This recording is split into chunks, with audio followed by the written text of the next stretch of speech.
Hello दोस्तों, आपका स्वागत है अपने चैनल जीरो से हीरो हॉट टिक और मैं कुमार आर्या। आज आपके लिए क्या है क्लास 9th का भूगोल का महत्वपूर्ण प्रश्न, लघुत्तरीय प्रश्न चैप्टर 2 का।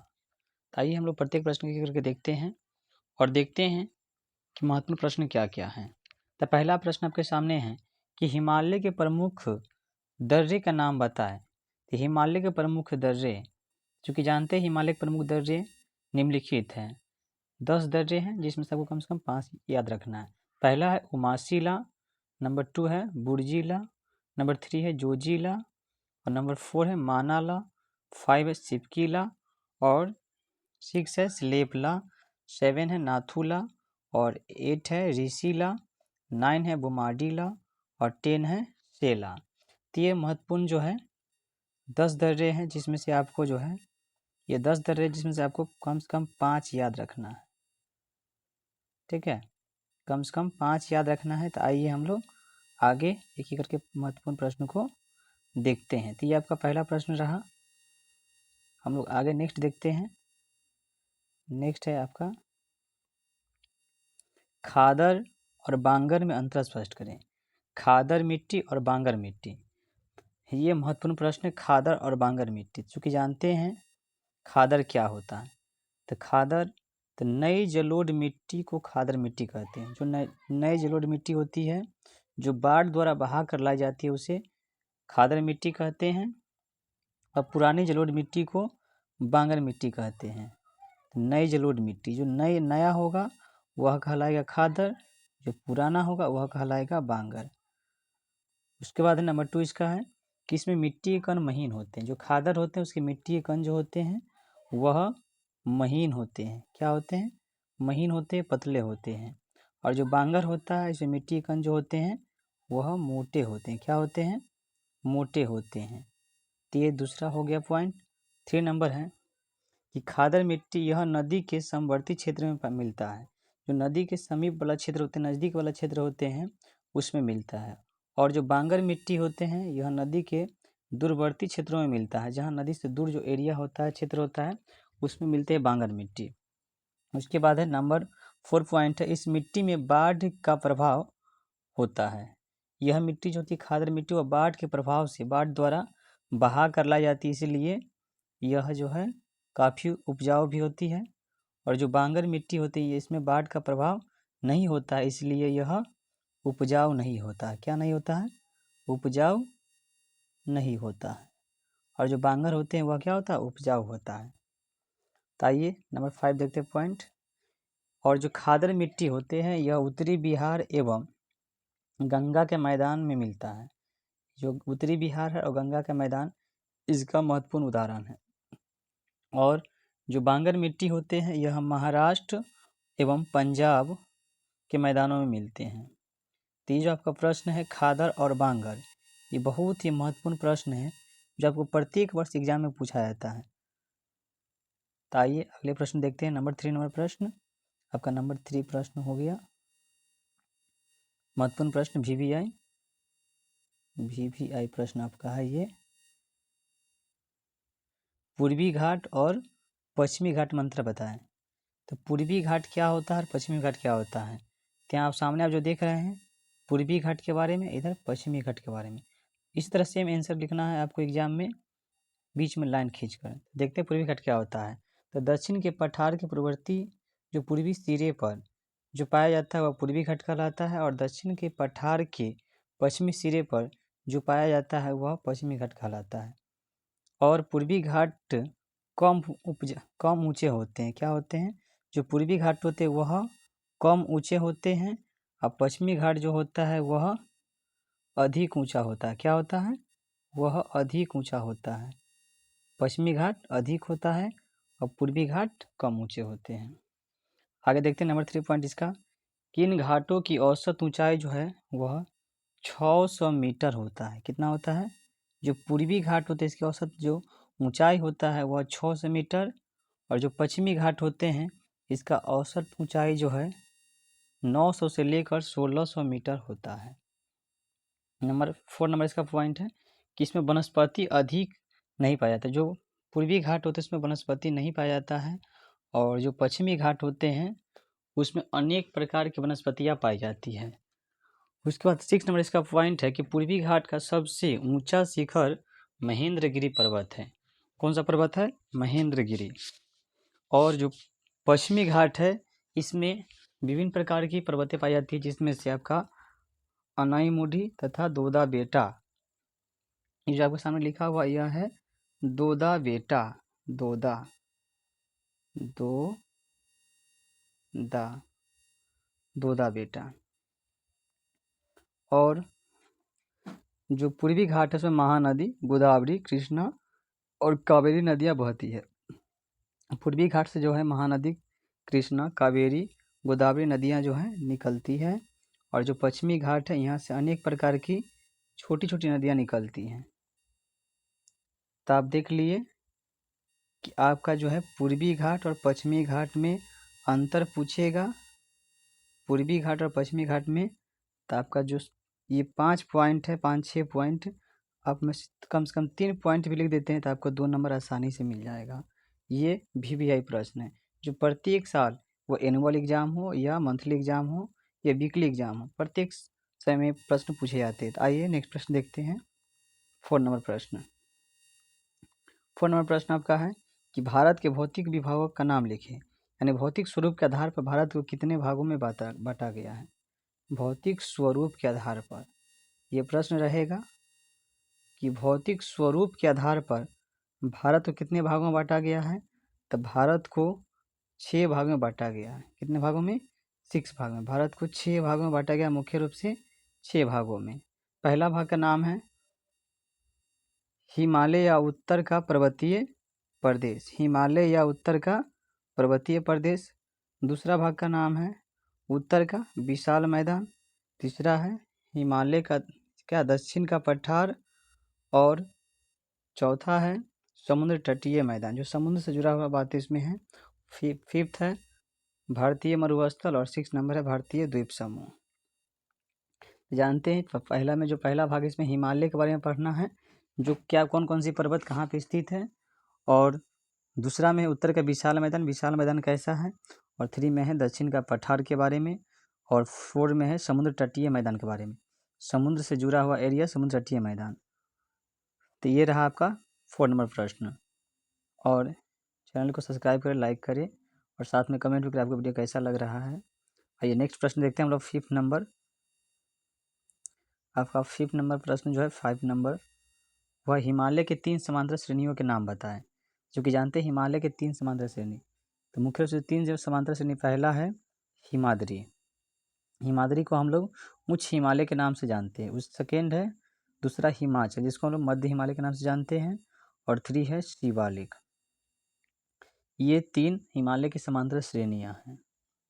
इसमें से एग्जाम में एक प्रश्न अवश्य रहेगा कि हिमाद्री से आप क्या समझते हैं, हिमाचल से आप क्या समझते हैं, या शिवालिक के बारे में लिखें। इस तरह करके विभिन्न तरीका से प्रश्न पूछे जाते हैं। आइए, और प्रश्न इसी में था कि 3 समांतर श्रेणी के नाम बताए, उनकी विशेषताएं भी बताए। तो विशेषताएं देख लेते हैं। हिमाद्री की विशेषताएं क्या हैं।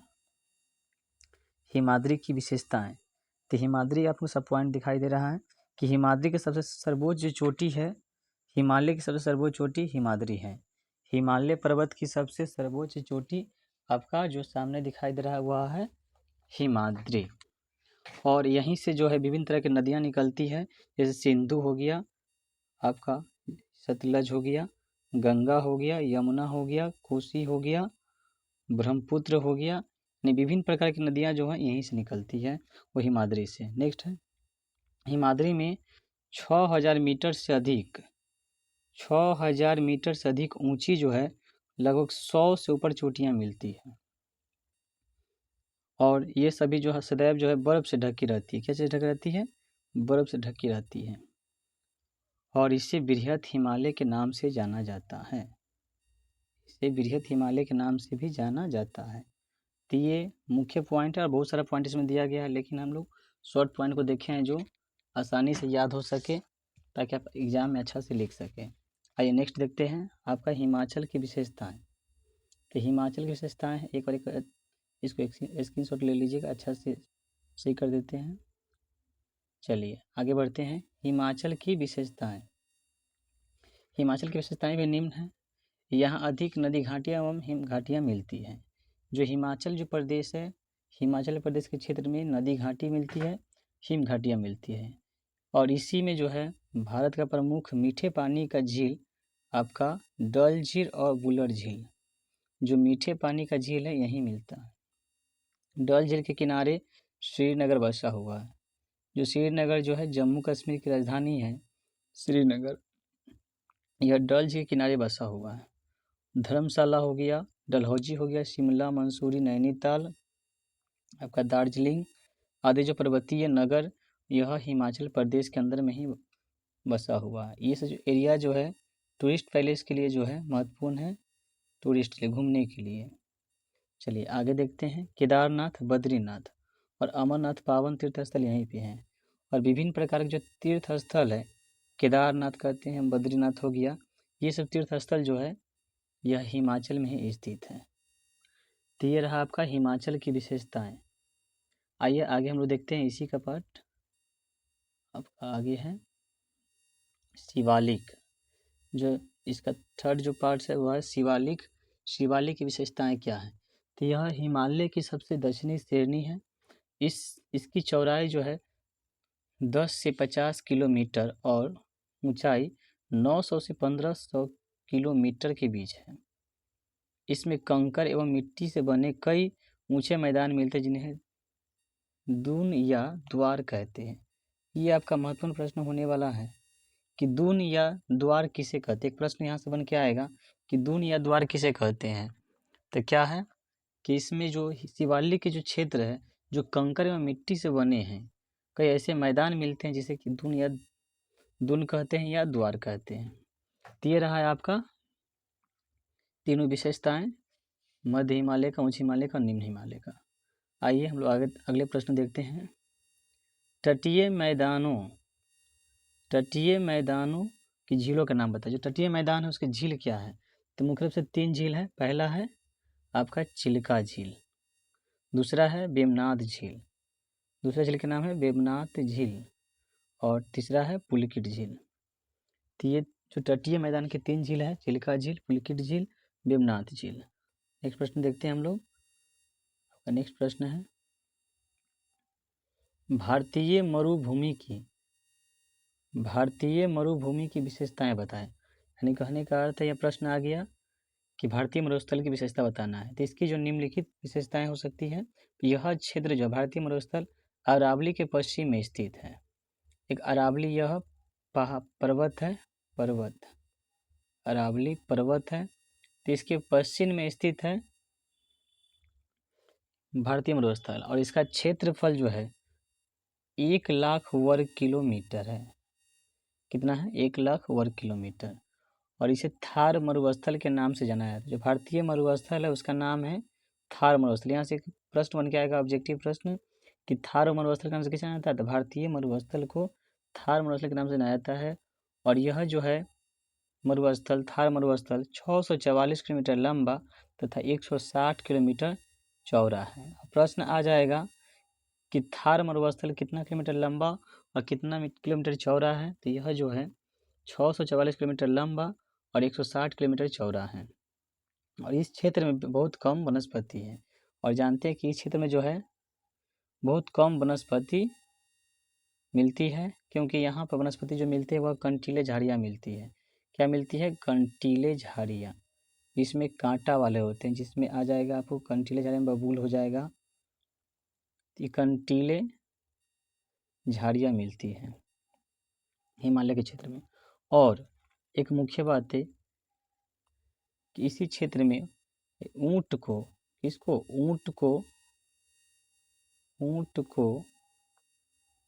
रेगिस्तान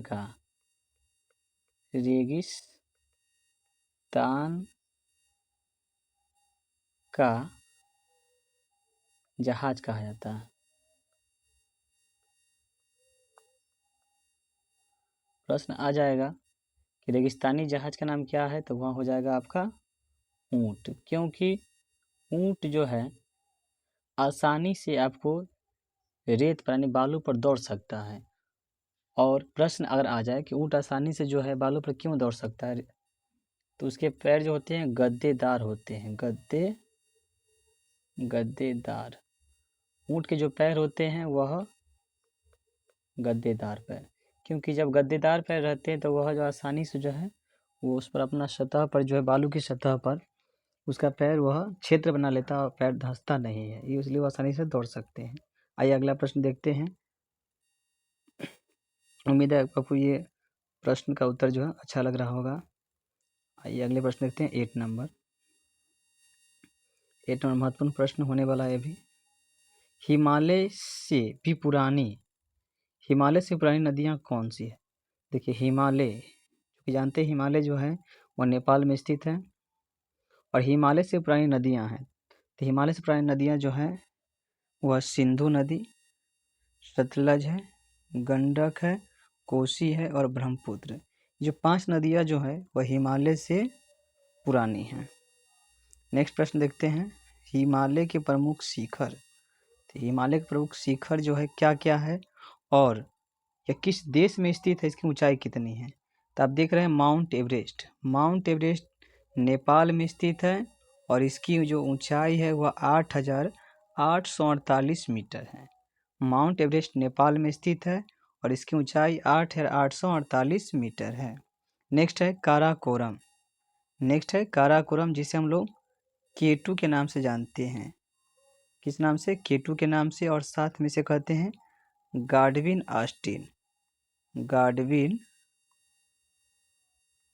ऑस्टिन के नाम से भी जाना जाता है।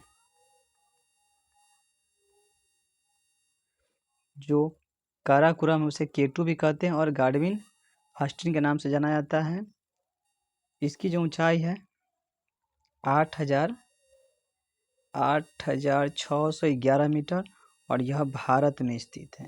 कहाँ स्थित है? भारत में।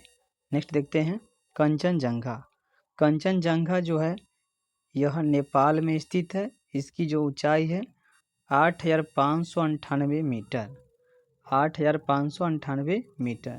नेक्स्ट है आपका 4 में मकालू जो है ये भी नेपाल में स्थित है और इसकी जो ऊंचाई है 8,481 मीटर। नेक्स्ट है धौलागिरी जो पर्वत है यह भी नेपाल में स्थित है और इसकी ऊंचाई है 8,172 मीटर। उसके बाद है नंगा पर्वत भारत में स्थित है। इसकी ऊंचाई 8,126 मीटर है। उसके बाद है अन्नपूर्णा की जो ऊंचाई है वह 8,078 है और यह नेपाल में स्थित है। उसके बाद है नंदा देवी, ये भी भारत में स्थित है। इसकी ऊंचाई जो है 7,817 मीटर ऊंची है। उसके बाद है कामेत, यह भी भारत में स्थित है। इसकी ऊंचाई जो है 7,756 मीटर ऊंचा है। उसके बाद नामचा वर्मा की ऊंचाई वह जो है 7,756 है और यह चीन में स्थित है। किस देश में? चीन में। उसके बाद है गुरुला मंधाता, यह तिब्बत में स्थित है। इसकी ऊंचाई 7,728 है। तो ये आप देख लिए महत्वपूर्ण, एक बार शॉर्ट कर देते छोटा। हिमालय के प्रमुख शिखर, जो ऊंचे शिखर है आपका जो है लगभग 10 से 11 है और इस सबको याद रखने का एक ट्रिक है, सरल तरीका है कि आपको हमेशा याद रहेगा आजीवन जब तक अच्छे से। ट्रिक है ए काका मेरा धन अभी न दो, ए काका मेरा धन अभी न दो। ए से हो जाएगा एवरेस्ट, का से हो जाएगा काराकोरम, उसके बाद फिर का से हो जाएगा कंचनजंगा, मेरा से हो जाएगा मकालू, ध से हो जाएगा ध से धौलागिरी, न से हो जाएगा नंगा पर्वत, अभी से हो जाएगा अन्नपूर्णा, न से हो जाएगा नंदा देवी और नामचा वर्मा। तो ये विभिन्न तरह के ट्रिक है जिससे आप इसको याद करके रख सकते हैं। वीडियो आपको कैसा लगा कमेंट में बताइएगा, और वीडियो देखने के लिए बहुत बहुत धन्यवाद। लास्ट में जाने से पहले चैनल को लाइक करें, सब्सक्राइब करें तथा दोस्तों को शेयर कर दें, ताकि वो भी अपने एग्ज़ाम को आसानी से पार कर सके और एग्ज़ाम में अच्छे से अच्छे अंक प्राप्त कर सके। जय हिंद।